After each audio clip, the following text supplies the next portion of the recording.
राधा कृष्ण के चरणारविंदों में शतकोटि नमन।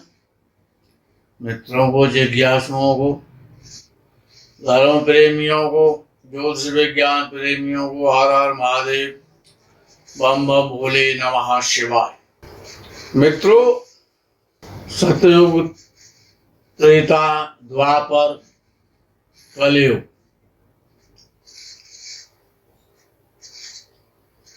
कलयुग का राजा, कलयुग का बादशाह, कलयुग का सम्राट राहु है। सिंहिका का पुत्र राहु कलयुग का सम्राट है। राहु का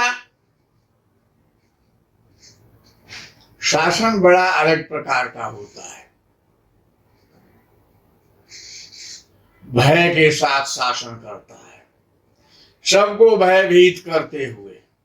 जहां पर लाशों से, डेड बॉडियों से भी कर वसूल किया जाता हो,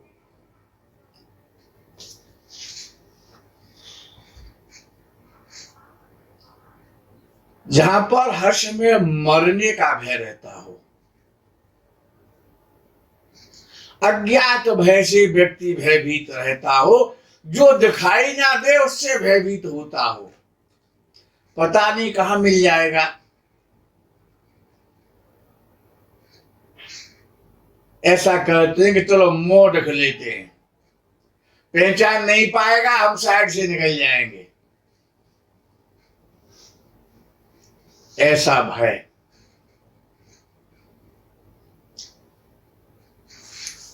कपड़े से मुंह को ढक लेंगे, जिसे मास्क कहते हैं। भय किसका है? जो दिखाई नहीं दे रहा है, अज्ञानता का जो कारक है, अकारण का जो कारण बन गया है, अज्ञानता का जो कारण बन गया है, भय का जो कारण बन गया है, मृत्यु का जो कारण बन गया है, दुख का जो कारण बन गया है, आंसुओं का जो कारण बन गया है, वो इस कलयुग का सम्राट है।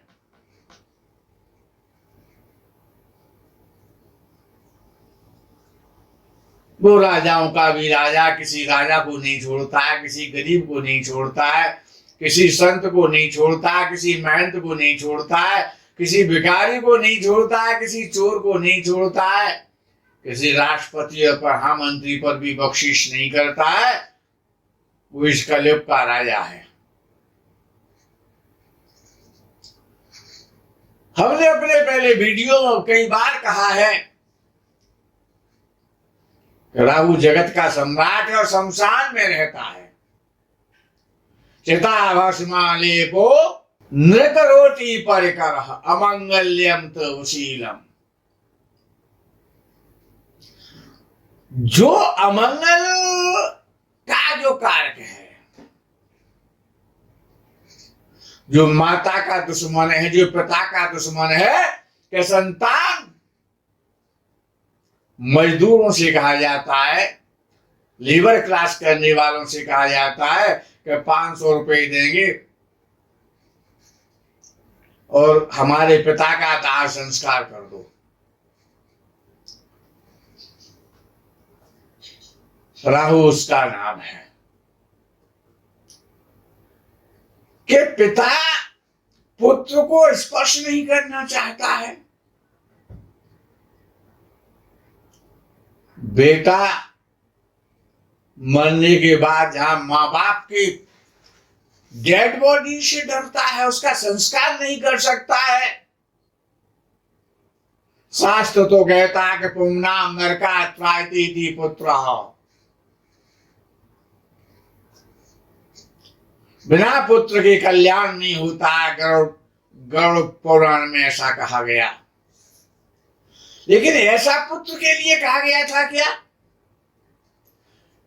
जो पिता की डेड बॉडी को भी स्पर्श नहीं करना चाहता, वो शमशान नहीं जाना चाहता, उसका कोई संस्कार करने को तैयार ना हो, शमशान के कार्यकर्ताओं से कहा जाता हो, लेबर क्लास वालों से कहा जाता हो कि हम आपको पैसे देंगे, ये हमारा दुर्भाग्य से बाप है, इसका संस्कार कर दो। जहां पर दया मर गई हो, जहां पर हॉस्पिटलों में डेड बॉडी का पता नहीं लगता हो,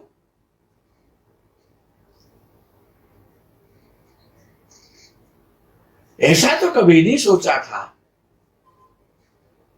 खैर ये राहुदेव हैं, जगत के राजा हैं, कलयुग के बेताज बादशाह हैं, जिनके नाम से सभी थर्राते हैं और सभी घरों में घुस जाते हैं कि पता नहीं कहां खड़े मिल जाएंगे महाराज। और जब वो छठवें भाव में आते हैं तो दुश्मन भी थर्राते हैं, दुश्मन कांप जाता है तो साक्षात्कार हो जाता है। जब छठवें भाव में राहु होता है तो धनी बनाता है, शस्यु बनाता है, दीर्घायु बनाता है और प्रसिद्ध बनाता है, लेकिन शादी विलंब से कराता है, कमर का दर्द देता है और शत्रुओं का नाश करता है। छठवें भाव में जब राहु चलता है,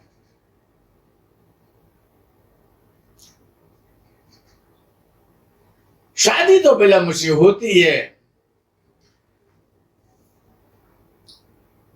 और पत्नी स्वयं से पहले खत्म हो जाती है। पत्नी का भी दुख देखना पड़ता है। पत्नी प्राय रोगी रहती है, पीड़ित रहती है और क्लेश में वातावरण को बनाने वाली होती है जब छठवें भाव में राहु होता है। लेकिन जातक में बहुत अदम्य साहस होता है, अदम्य साहस का, अदम्य पराक्रम का, अदम्य संतान का।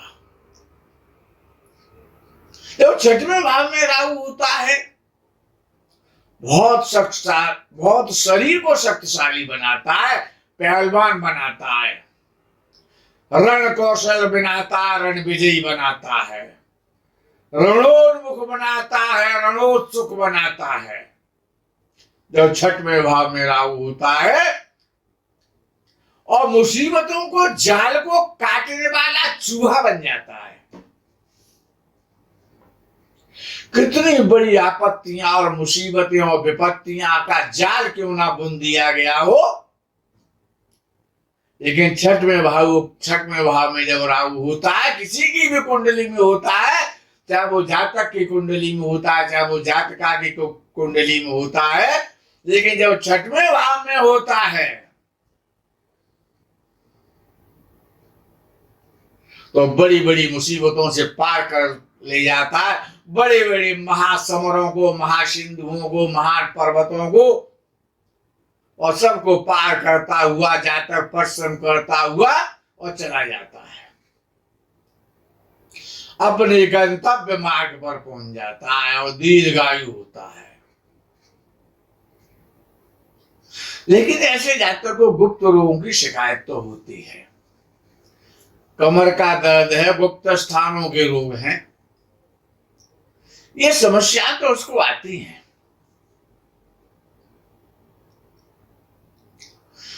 जब छठवें भाव में राहु होता है तो ननिहाल के लिए अशुभ होता है,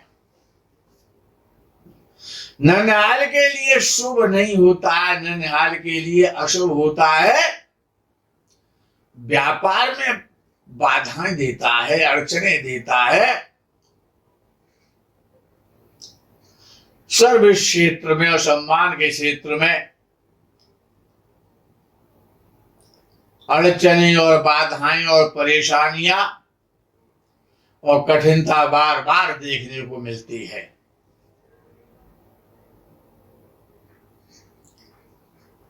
प्रायः पत्नी से दूर रहना पड़ता है, पत्नी का सुख कम मिलता है, विदेश जाने के लिए मन करता रहता है,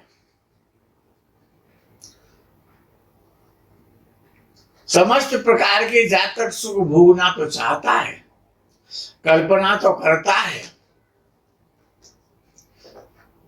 लेकिन कम सुखों की प्राप्ति हो पाती है जब छठवें भाव में राहु होता है। छठवें भाव का राहु पैदल यात्रा बहुत कराता है।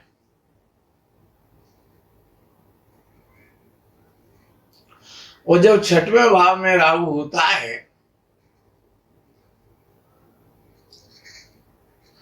तो परिवार से और धन से परेशानियां तो देता है। छठवें भाव का राहु मुसीबतों का जो जाल होता है उसको काटने वाला चूहा होता है। ऐसे जातक को अपने भाइयों के साथ में कभी भी झगड़ा नहीं करना चाहिए। जिनका राहु छठवें भाव में हो और उसका सुंदर फल लेना चाहते हैं तो अपने भाइयों से और बहनों से अच्छे संबंध रखने चाहिए। छठवें भाव में स्थित जातक के राहु वालों को जातक प्राय शरीर से परिश्रम बहुत करता है, शारीरिक व्यायाम करने का शौकीन होता है, योगादि करने का शौकीन होता है और आधुनिक भाषा में जिम इत्यादि करने का भी शौकीन होता है और पहलवानी करने का शौकीन होता है। शरीर बहुत शक्तिशाली होता है। छठवें भाव का राहु पतिव्रता स्त्री देता है। स्त्री पतिव्रता होती है,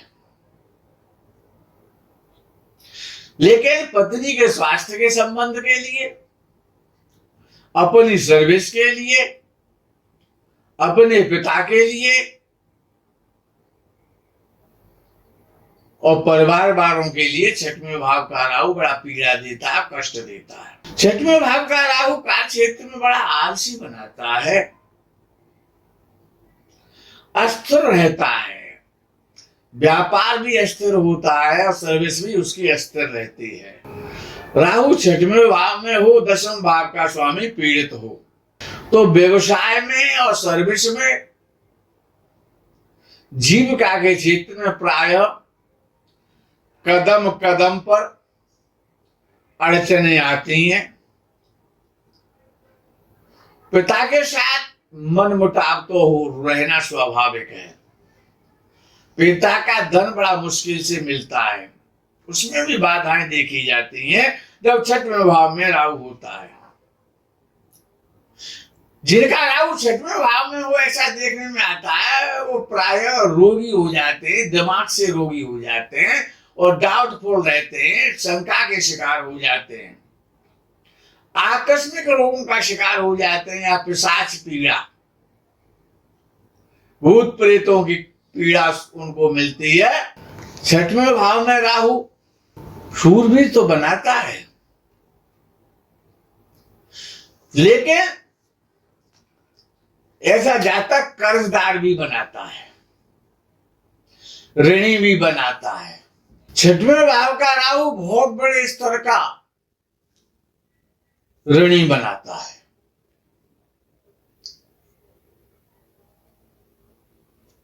लेकिन वो ऋण वापस चला जाता है। जिसका छठवें भाव में राहु हो उसको कभी भी किसी को ऋण के रूप में धन नहीं देना चाहिए, अन्यथा उसका धन अवश्य फंस जाएगा। धन वापस नहीं मिलता है जब छठवें भाव में राहु होता है। इसलिए धन के साथ में किसी से दोस्ती नहीं करनी चाहिए। मंगलवार को किसी को पैसे नहीं देने चाहिए और स्वयं किसी से ऋण नहीं लेना चाहिए मंगलवार के दिन जब छठवें भाव में विशेष रूप से राहु हो। तो मंगलवार को यदि आपके पास पैसे हैं और किसी का आपके पास ऋण है तो उसको वापस करें तो ज्यादा उत्तम है। लेकिन मंगलवार को ऋण नहीं लेना है। यदि आपने ऋण रूप में या किसी को पैसे दे दिए हैं तो वो उनके वापस आने की संभावना कम रह जाती है। छठवें भाव का राहु कोर्ट कचहरी के चक्कर तो लगवाता है, लेकिन डीजल का कार्य है, डीजल पेट्रोल का कार्य है, एलपीजी का कार्य है, सीएनजी का कार्य है, कोयले का कार्य है,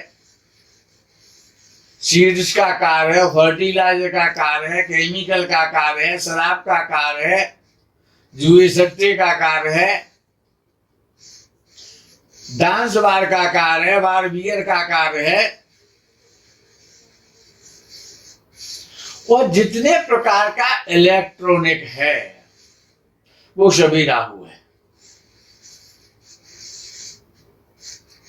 जितने प्रकार का भी इलेक्ट्रॉनिक है, चाहे वो मोबाइल है, चाहे अब तो मोबाइल ही वायरलेस है, उसमें वायर तो होता नहीं है, उसको वायरलेस भी कहा जा सकता है, तो क्या हानि है? तो वायरलेस का कारक है राहु, मोबाइल का कारक है राहु, कंप्यूटर का कारक है राहु, सॉफ्टवेयर का कारक है राहु, और हार्डवेयर का कारक है राहु, टेलीविजन का कारक है राहु। जितने प्रकार का इलेक्ट्रॉनिक है,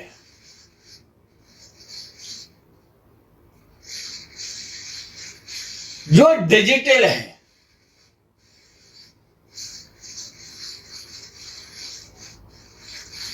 नहीं, जो डिजिटल है उसमें कुछ दिखाई नहीं देता। अच्छा, ये बिटकॉइन जो है ना, क्रिप्टो करेंसी, बिटकॉइन, ये राहु है। न जिसका कोई अकाउंट होता है, न जिसका कोई बैंक होता है, न वो कभी दिखाई देता है, सुनने में आता है, आभास कराता है जैसे कि पुष्प में खुशबू होती है, और खुशबू वाला पुष्प, उसका जो वृक्ष है कहीं पर खड़ा हुआ है, आप रात्रि में निकल करके जा रहे हैं और रात रानी कहीं खिल रही है, रात की रानी खिल रही है, उस पर पुष्प आ रहे हैं, रात्रि में आप निकल के जा रहे हैं और सोचते हैं खुशबू कहां से आ रही है, वो दिखाई नहीं, खुशबू कभी दिखाई नहीं देती है, आभास होता है। क्यों? माया, मां माने नहीं, या माने जो है नहीं, माया जो है नहीं लेकिन उसका आभास होता है। जयशंकर प्रसाद ने तो कहा है कि माया महा ठगिन हम जानी। जितने प्रकार की फ्रॉडगिरी है,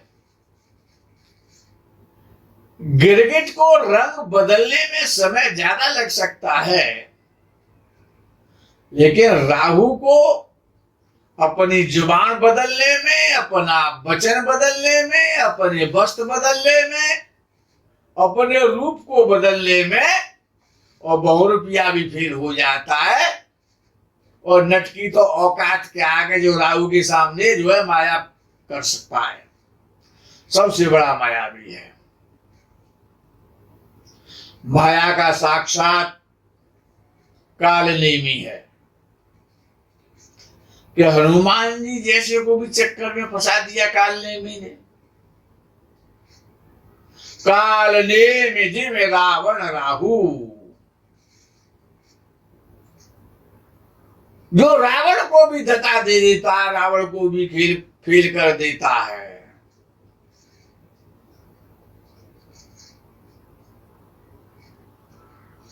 राहु 6वें भाव में बहुत अच्छा फल देता है, लेकिन टेंशन भी बहुत देता है, शारीरिक शक्ति देता है।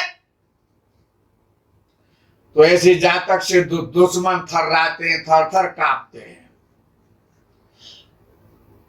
राहु का शासन आजकल जो चल रहा है यही राहु का शासन है। राहु इसी प्रकार से भय से और अराजकता से शासन करता है कि एक डीएम साहब एक शादी में जाते हैं और अपने ऑफिस के आदेश को फाड़ करके फेंक देते हैं और पंडित की उसकी क्या गलती है जिसमें कि जो थप्पड़ मार देते हैं जाकर के, क्योंकि वो राजा हैं और कहते हैं आई एम मजिस्ट्रेट।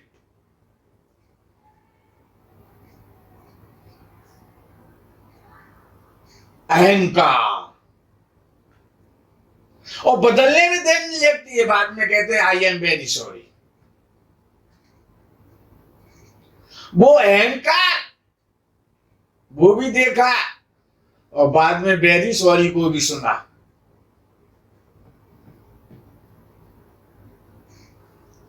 क्या था क्या हो गया, गुल था मगर खार हो गया।